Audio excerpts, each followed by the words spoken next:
Join the Business Tools and Resources Call, hosted by Stephen R. Harris with SRH Business Resource Marketplace every Thursday at 11 a.m. Central. Do you want to increase your business cash flow? Today, we have a guest on the show who teaches entrepreneurs how to build a community around your brand and how to add automations into your sales cycle. But first, some introductions. I am Stephen R. Harris with SRH Business Resource Marketplace. I'm increasing your business cash flow by bringing you strategies like the one we're discussing today. I founded my business to connect busy business leaders with high-value tools and resources to help you grow your business. The core principle of my company is a Bible verse. Let each of you look not only to his own interest, but also to the interest of others. Philippians 2:4. Let's dive in. Allow me to introduce you to Rita Thomas. Rita Thomas is an entrepreneur, photographer, automation specialist, speaker, and Air Force veteran. Thank you for your service.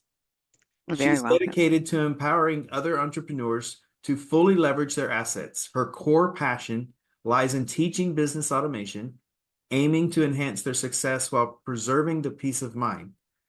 She is affectionately known as your funnel godmother. She reveals the systems that saved her sanity and her business, allowing her to reverse 12 years of struggle in only 10 months.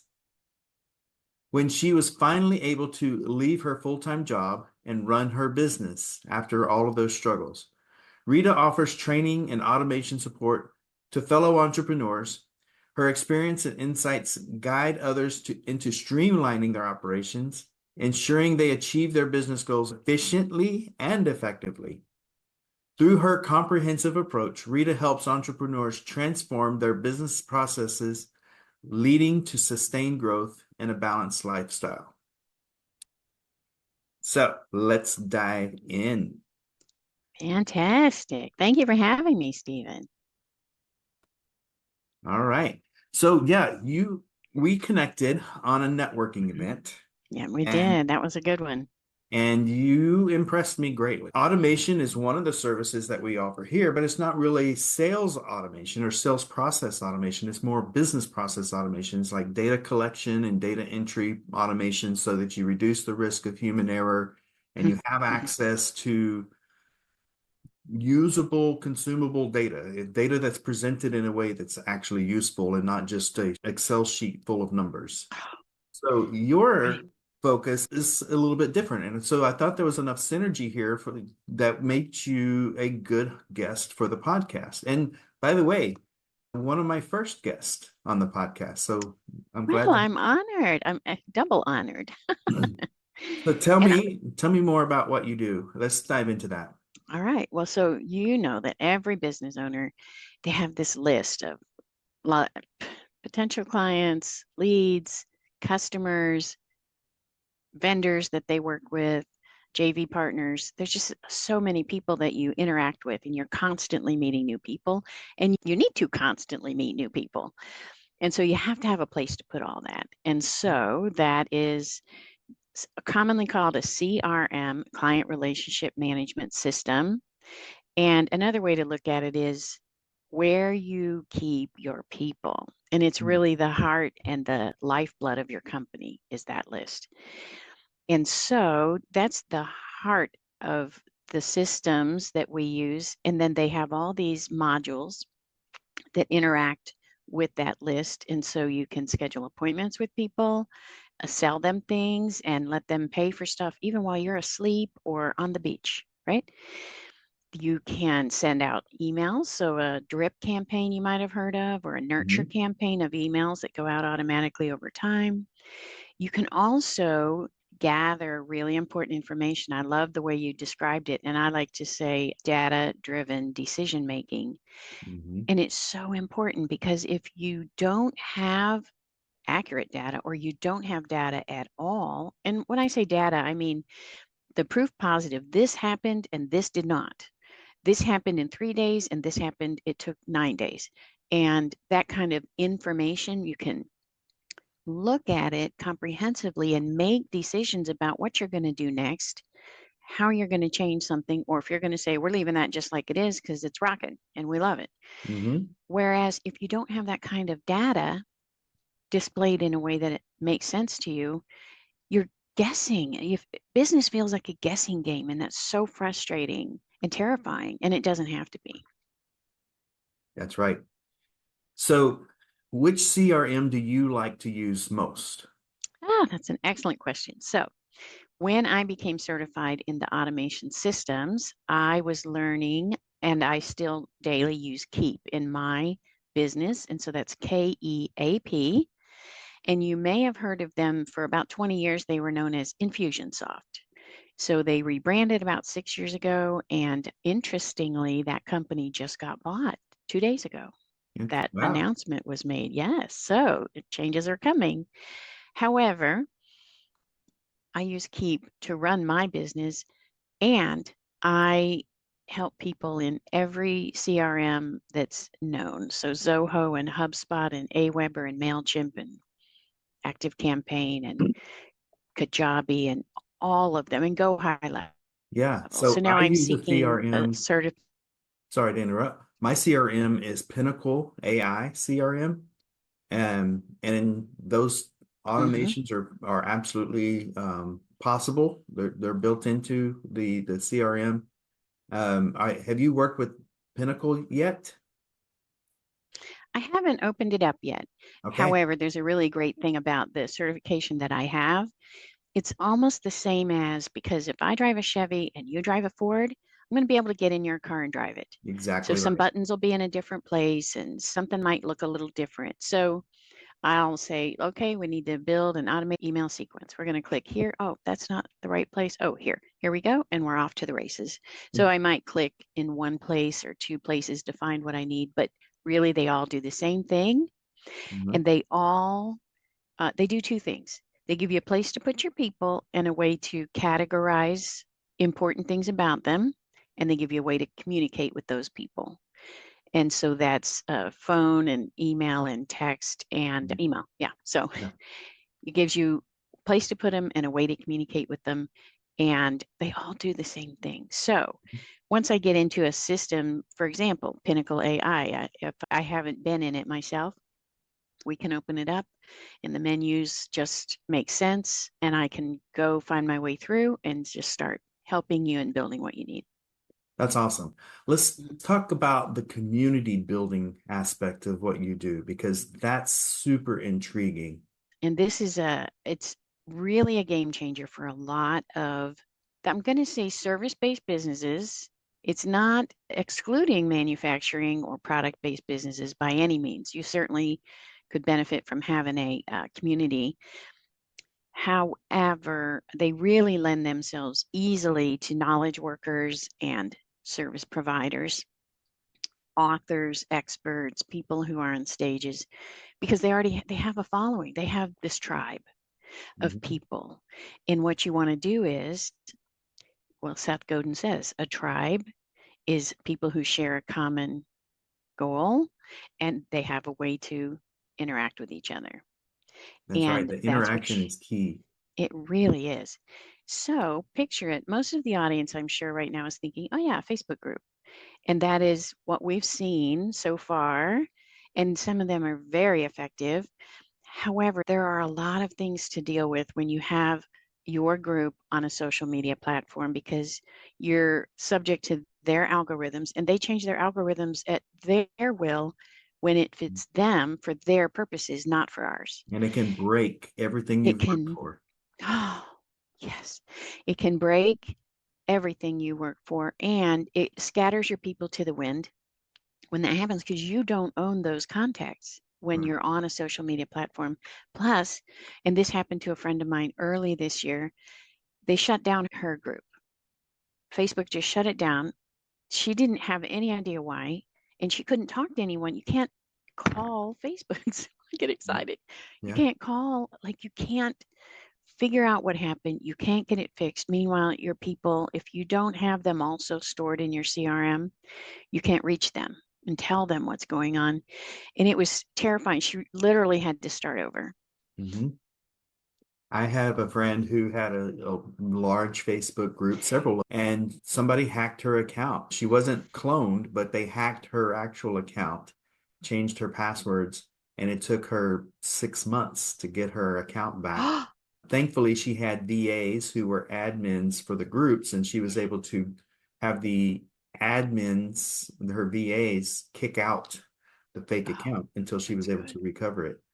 Mm-hmm. Well, it wasn't a fake account, it was her account, but they kicked But her out so that they could yes, preserve the group.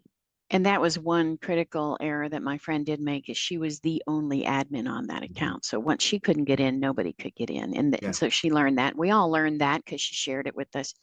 However, now this idea, the new wave for communities is a secure, separate platform, not on a social media, and which one do you a recommend? standalone.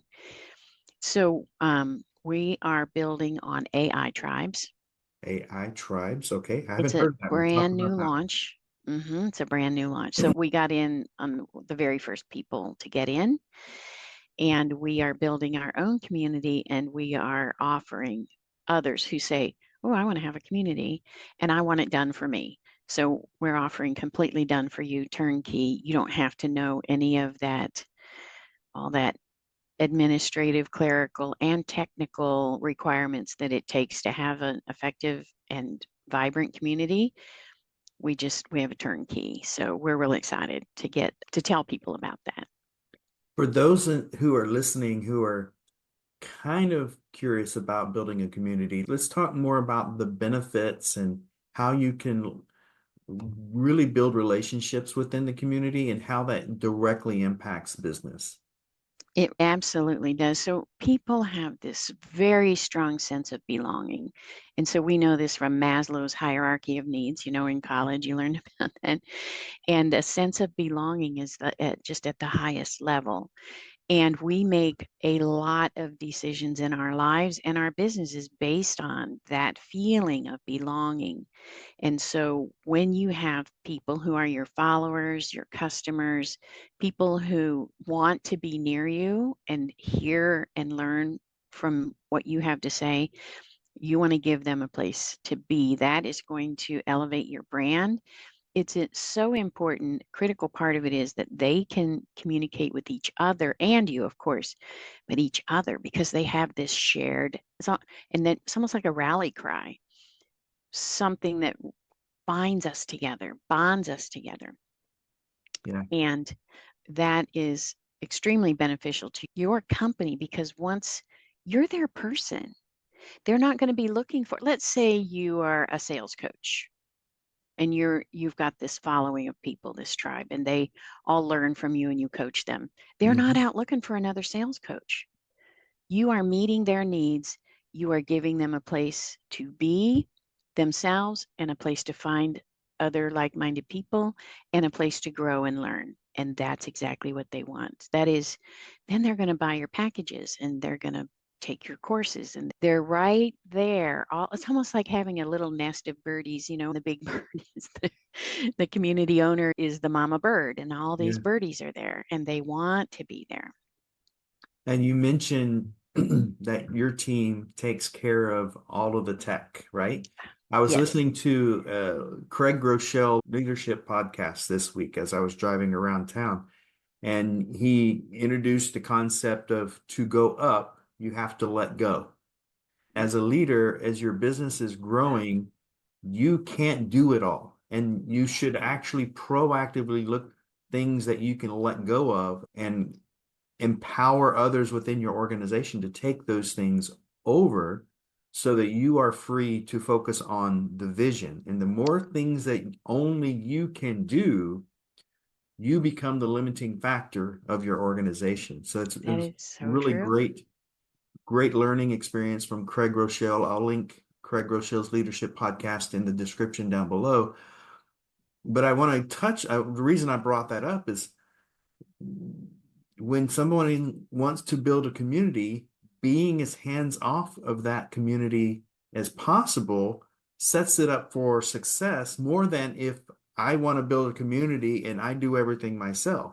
Absolutely. Imagine the community leader is the voice in the face of the tribe, and they're speaking and teaching and connecting, or this other community leader who is like this all the time, Yeah. on the keyboard, making that community run. Right. So definitely you want to be that first community leader. Yeah, I'm always reminded because I am a true solopreneur. I just started adding virtual assistants to my workflow. And when you're bogged down on admin, you're not relationship building.